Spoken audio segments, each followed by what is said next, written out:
It's time for Fresh Oil with singer-songwriter and pastor Keith Manley, a program designed to minister the gospel of God's grace and to bring fresh oil to the brokenhearted. And now, with today's program, Pastor Keith Manley. Welcome back to our series, The Men Who Walked Behind the Famous, a series about the men in Scripture who occupied the position of second chair behind the more famous figure in history.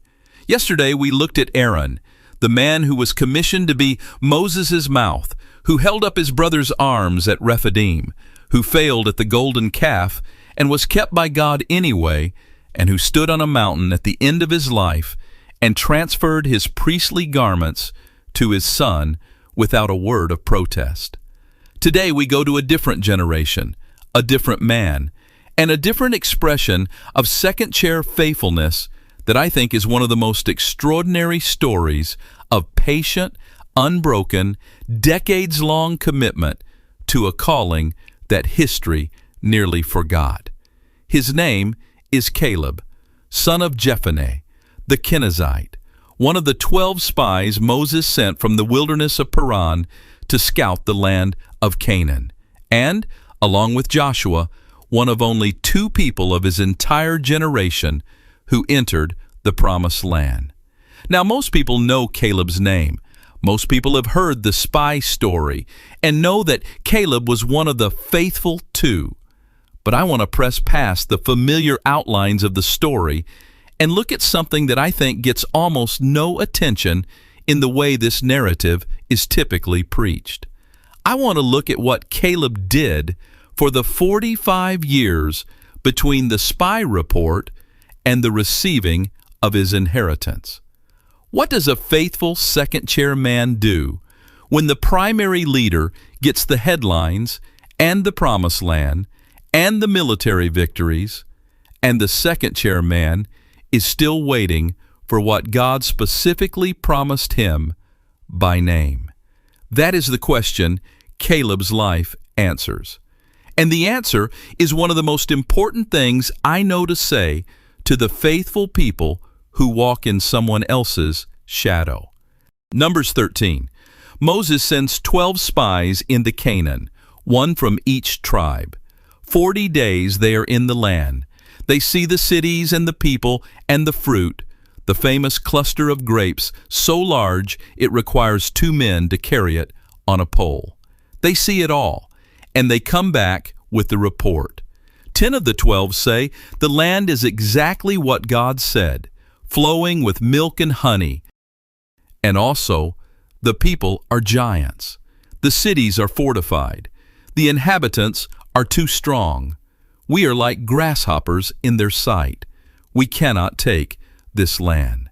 And then Caleb, Numbers 13:30. But Caleb quieted the people before Moses and said, "Let us go up at once and occupy it, for we are well able to overcome it." That is not naive optimism. That is not a man who failed to see the same cities and the same giants the other 10 saw. He walked the same 40 days. He looked at the same people. He came back with the same cluster of grapes on the same pole.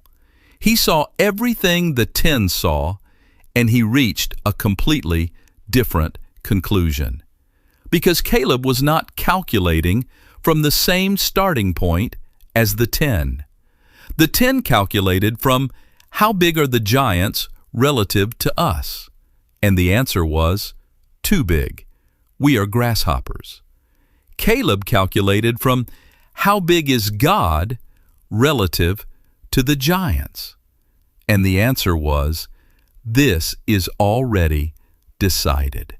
Let us go up at once. Numbers 14:24. God speaks about Caleb specifically.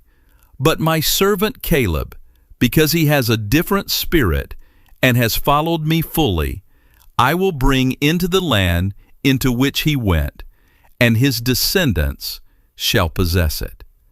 A different spirit, followed me fully. Those are the 2 phrases God uses to describe Caleb. A spirit that was oriented toward God rather than toward the size of the obstacle. And the promise? I will bring him into the land he went into, and his descendants shall possess it. God speaks Caleb's name over a specific piece of real estate. He is not just promising Caleb a portion of the general inheritance of Israel.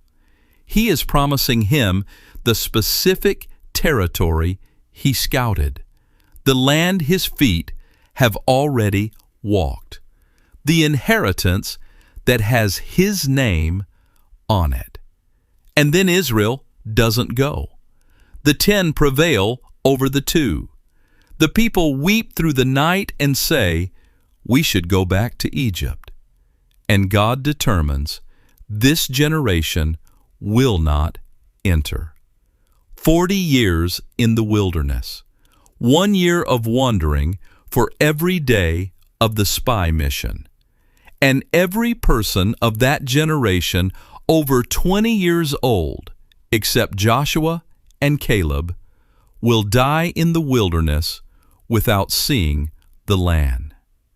I want to press into what 40 years in the wilderness means for Caleb specifically, because this is the part of the story that almost never gets preached. Caleb had the right spirit. Caleb followed God fully. Caleb gave the minority report. Caleb told the truth when 10 men were telling a fear-saturated lie. And what did Caleb get for it? 40 years in the wilderness with the people who rejected the truth he told. Let that settle. He is not exempted from the 40 years just because he had the right spirit. And at no point in the 40 years of the wilderness narrative is Caleb recorded complaining about this. He fulfills the role of the second chair man through 40 years of wilderness that should not have been his to walk. That is a particular kind of faithfulness that I find almost without parallel in the Old Testament. Joshua 14. The land is being divided. The conquest has been happening. And Caleb comes to Joshua, Joshua 14:6, and says, you know what the Lord said to Moses, the man of God, in Kadesh Barnea about you and me? I was 40 years old when Moses, the servant of the Lord, sent me from Kadesh Barnea to spy out the land. And I brought him back a report as it was in my heart. But my brothers, who went up with me, made the heart of the people melt. Yet I wholly followed the Lord my God. And Moses swore on that day, saying, surely the land on which your foot has trodden shall be an inheritance for you and your children forever, because you have wholly followed the Lord my God. And now behold, the Lord has kept me alive, just as he said, these 45 years since the time that the Lord spoke this word to Moses, while Israel walked in the wilderness.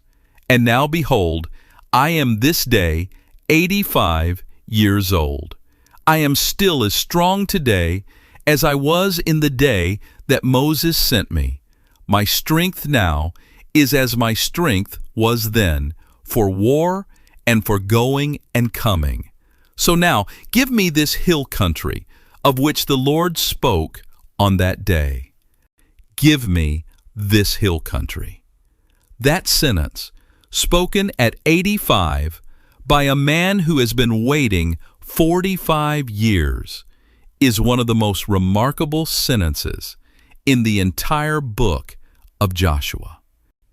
And then verse 12, the sentence that has stayed with me for decades. So now give me this hill country of which the Lord spoke on that day. You heard on that day how the Anakim were there, with great fortified cities. It may be that the Lord will be with me, and I shall drive them out, just as the Lord said. The giants that frightened 10 spies 45 years ago are still in the hill country Caleb is asking for. He has not been given an easier assignment by virtue of his age and his faithfulness. The hill country of Hebron, the most fortified, most giant inhabited, most difficult terrain in all the land, is still what God promised him, and he is still asking for it at 85. And Joshua blesses him and gives him Hebron. And then Joshua 15:13-14. And to Caleb, the son of Jephunneh, he gave a portion among the people of Judah, according to the commandment of the Lord to Joshua, namely Kiriath Arba, that is, Hebron. Arba was the father of Anak. And Caleb drove out from there the 3 sons of Anak, Shishai and Ahiman and Talmai, the descendants of Anak. He drove them out. At 85, with the same strength he had at 40, he took the hardest inheritance in the land, and he cleared it of the giants that had terrified a generation 45 years before. And then, and this detail is the grace note at the end of the story. Joshua 15:16-19. His daughter Achsah comes to him and asks for the springs of water that go with the land, and Caleb gives them to her, upper springs and lower springs both. The man who took the hardest land gives his daughter the water that makes it flourish. He fought for his inheritance, and then he watered the next generation's portion with the resources his faithfulness had secured. 3 teaching points from Caleb. The first, the second chair man with a different spirit absorbs the consequences of other people's unbelief without being destroyed by them. Caleb walked 40 years of wilderness that were not his fault. He bore the weight of other people's fear without letting that weight produce bitterness or a reduction of vision.